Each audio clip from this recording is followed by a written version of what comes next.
Весть о вероломном нападении фашистов на Советский Союз в 1941 году быстро долетела и до нашей республики.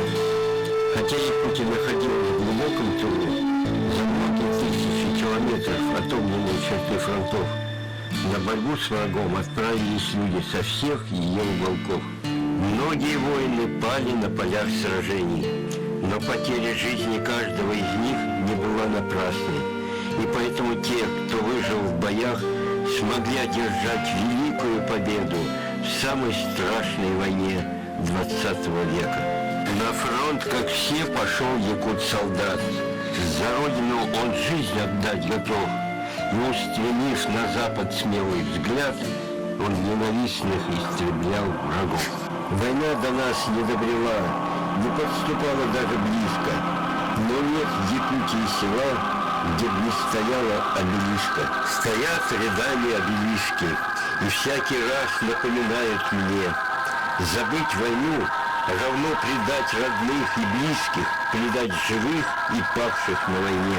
Пусть нет под ними в глубине костей солдатских, плоти тленной, героев души мнится мне, летают здесь, в крови могилы. Готовность пойти на фронт якутяне выразили с первых дней начала войны. Сотни людей приходили в военкоматы с просьбой направить их на фронт. В ряды защитников страны встали также и те, кто учился в городах западной части России. Сегодня рядом с монументом легендарному герою Нургулу Батуру Стремительному о тех суровых годах вспоминают руководители республики, партийные деятели, ветераны войны, тыла и труда. Они говорят о нашей вечной памяти погибших на войне, о дружбе и сплоченности нашего народа, доказавшего всему вражескому миру прочность нашего государства и еще большее единение его во время тяжелейших испытаний. В такой торжественный день и молодые люди послевоенных поколений отдают свою дань памяти героев войны, участвующие в военно-патриотических и других организациях. Они рапортуют о своей верности ратным делам старших и преданности Родине. Вместе с мужчинами на фронте успешно воевали и работали в тылу также и женщины. На фронте они были медсестрами, связистками и даже летчицами. За свои подвиги награждены орденами Отечественной войны второй степени, медалями за доблестный труд в Великой Отечественной войне и другими. В этот день победы всем ветеранам есть о чем вспомнить, в том числе директору Института космофизики Академии наук Юрию Шаферу. Находясь здесь в своей боевой военной форме офицера запаса, он хорошо помнит радостные и горестные фронтовые будни, помнит, как, находясь в центре Сталинграда, видел и ощущал на себе все ужасы массированной гитлеровской бомбежки города. К счастью, он тогда выжил и с боями дошел до Берлина. На фронт призывников, колхозников, студентов и других отправляли с первых месяцев войны. Набор проводился каждый год. Путь к местам боев пролегал вначале по реке Лени пароходом, затем по железной дороге в Забайкальские и Уральские военные округа, где вместе с посланцами Читинской и Иркутской областей Бурятской республики формировались соединения и части, выезжающие на фронт. После спецподготовки призывники направлялись в стрелковые, артиллерийские и другие полки. Посланцы Якутии в большинстве своем воевали в составе войск северо-западного и западного направлений. Всего на Западный фронт было мобилизовано свыше 60 тысяч якутян и около 1000 на войну с Японией.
Марш боевой зазвучал над колонной, духом суровых повеяло дней. Встала картина, зарделись знамена, грянули залпы родных батарей.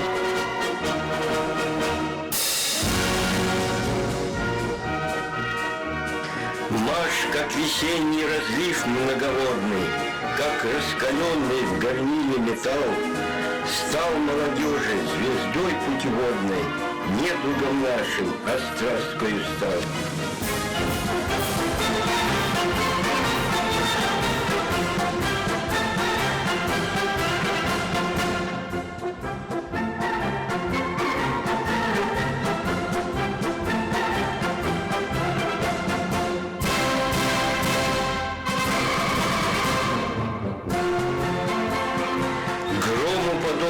Взрывайтесь, оркестры, песню ведите, как мы, до конца.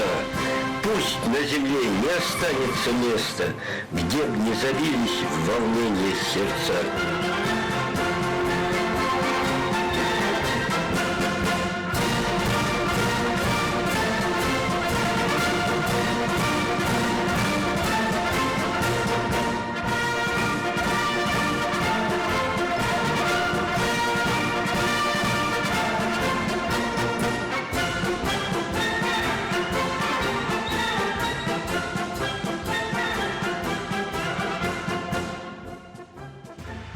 На главной трибуне столицы первый секретарь Якутского обкома партии Юрий Прокопьев и другие руководители республики.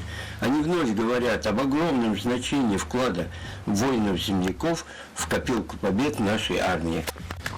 Обращаясь к молодому поколению, учащимся, воспитанникам различных учебных заведений, курсантам военных училищ, они желают им всегда помнить об их отцах, дедах, всех тех, кто обеспечил нам мирную жизнь. Снова стоят ветераны в строю, на родине милой, в родимом краю. Их строгие лица от утра до побед несут отпечаток суровых тех лет. Во всех боях якутяне, мужчины, а также женщины сражались умело и самоотверженно. Сибирякам всегда было присуще большое терпение и стойкость. Среди посланцев из Якутии наиболее отличились в боях воины-снайперы.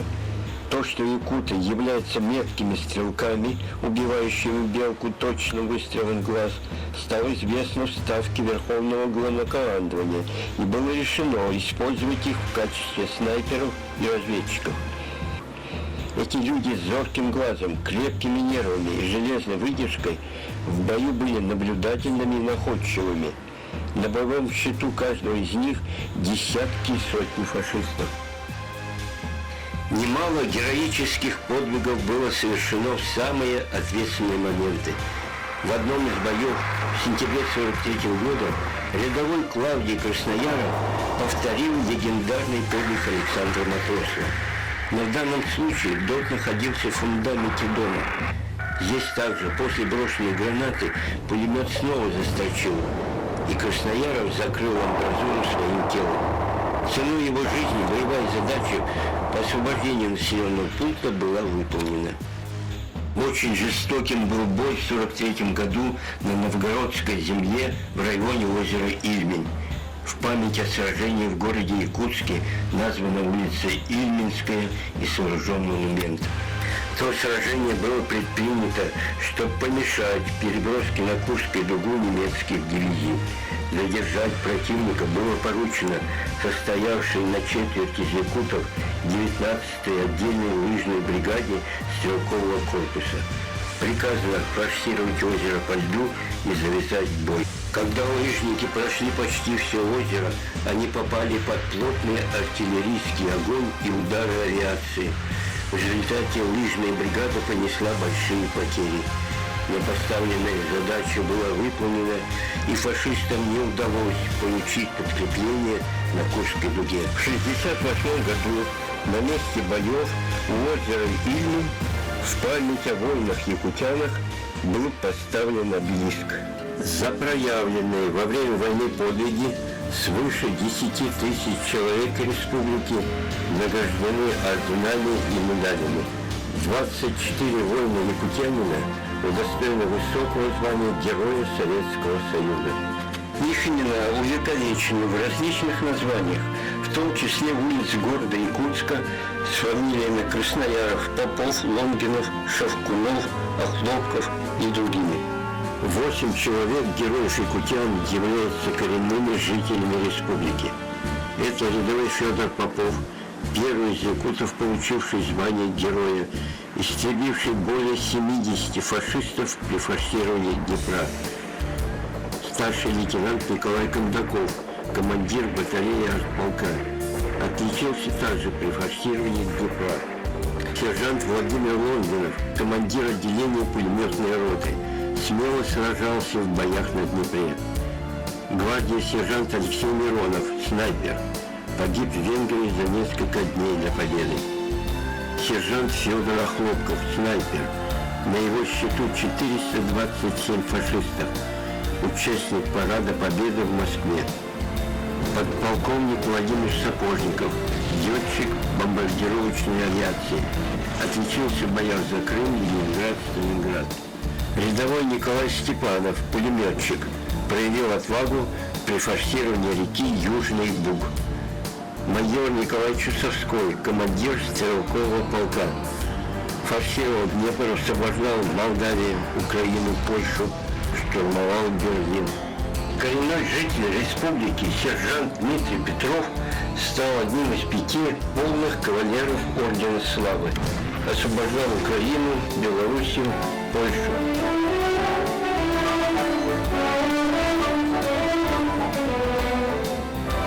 Выйдет солнце над раздольем пашин, и курганы порастут цветами. Отдаленные потомки наши будут от души гордиться нами. Мы спад свет смерти неминучей всю Европу, годы в вечность канут. Люди на земле нас песни лучшей, песней благодарности помянут.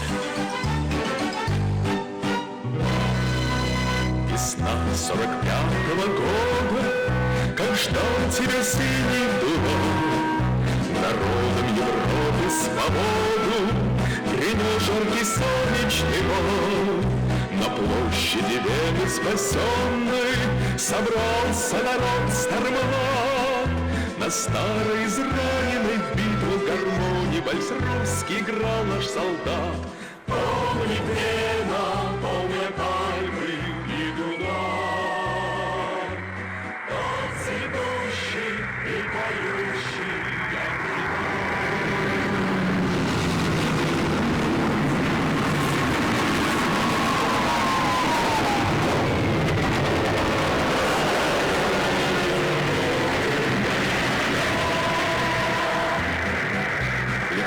Вдохновенный, смел, солдатский вальс этот звучал, и Вена кружилась и пела, как будто сам Штраус играл. А парень с улыбкой счастливой гармонь свою к сердцу прижал, как будто он волжский видел разливы, как будто Россию обнял. Помни Вена, помни Альпы и Дунай, тот цветущий и поющий яркий май. Вихри венцев в русском вальсе сквозь года, помнит сердце, не забудет никогда.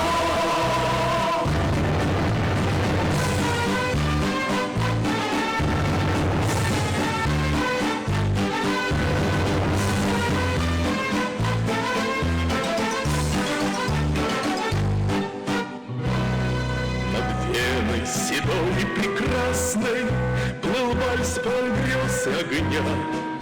Звучал он то нежно, то страстно, и всех опьяняла весна. Весна 45-го года.